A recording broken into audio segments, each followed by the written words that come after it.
ask that question again, because this is going to be a badass answer. Go. Okay. So if my spirit resides in my body, my subconscious, and my spirit is all knowing and has everything and is abundant, then what is the hiccups that I'm creating of lack and scarcity or problems like I don't know what if you create that you get raped or if you create that you're molested or but it's like if my spirit is all knowing, then why do I create these like quote unquote bad or negative things that like actually hurt and are painful or are hard? So yeah, that's what I was really Okay. wondering. So one of the weirdest, because look, if we look back at our principles, right? We're 100% human and 100% spirit. Almost all of them are so obviously self-evident that I mean, cognitively, they're self-evident.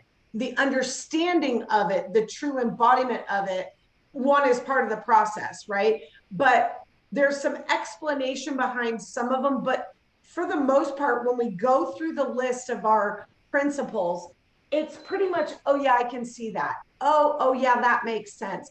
Oh yeah, right?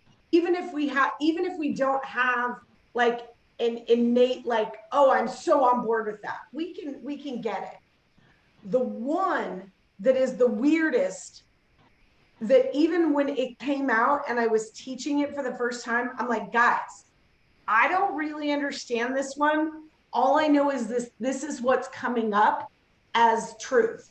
So I'm just going to let it come up because this is what we need right now. And the one that's the kookiest is the subconscious and the superconscious being on the side of spirit. Because without a body, I don't have a subconscious. Without my human, without having a body and being human on this planet, I don't need and I don't have a subconscious mind. Okay?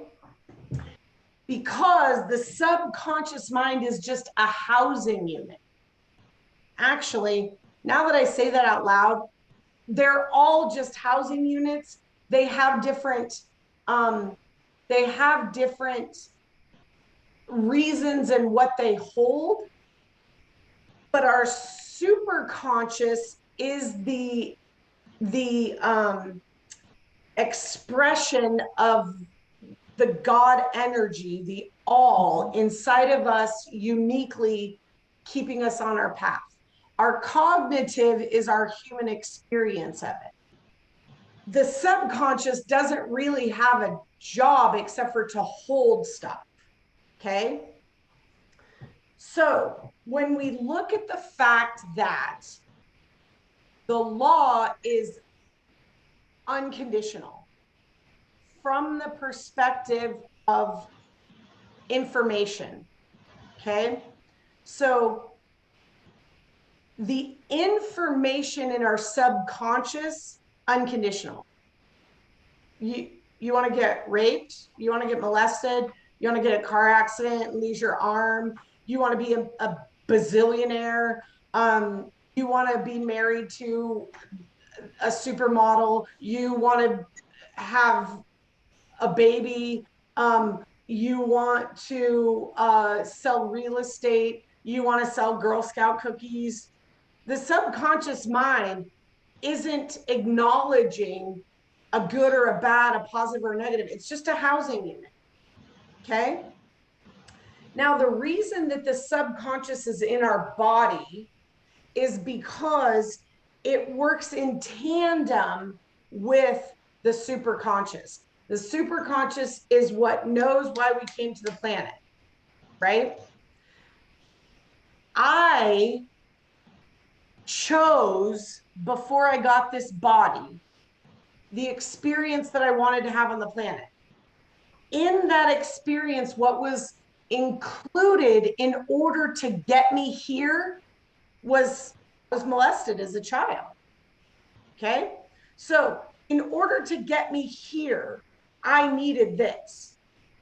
So if we go back to what we were talking about the other day with the definition of evil is wasted, right? Good and evil wasted, right?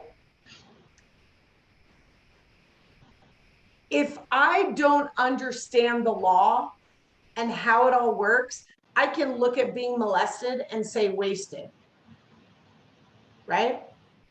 That's my cognitive understanding, how I've been conditioned in the world. Duality, beneficial, not beneficial, right?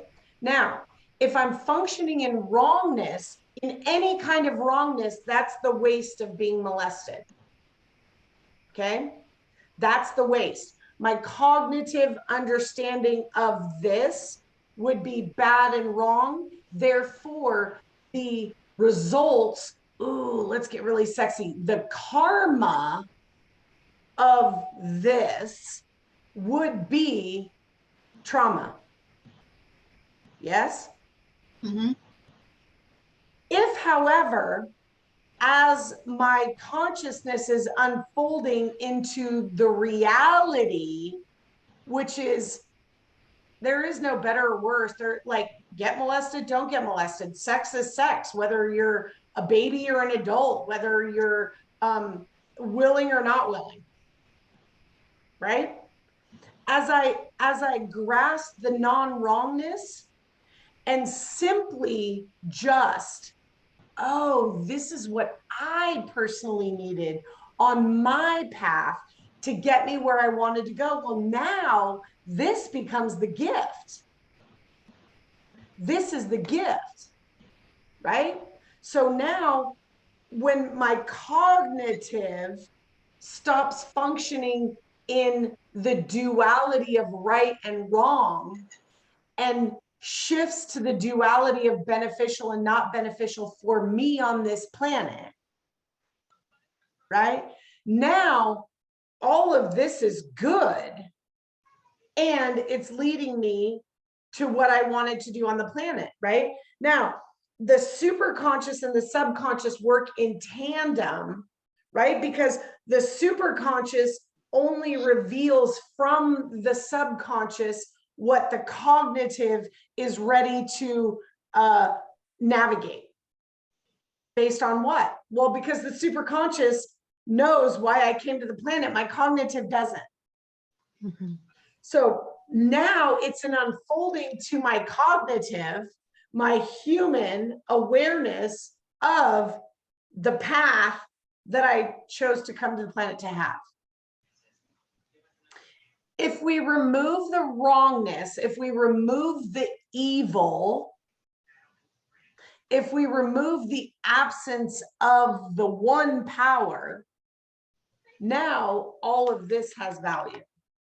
Everything that's ever happened, everything that's happening right now, everything that will ever happen.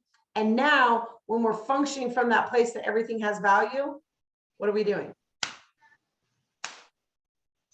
And guess what? Guess what that is?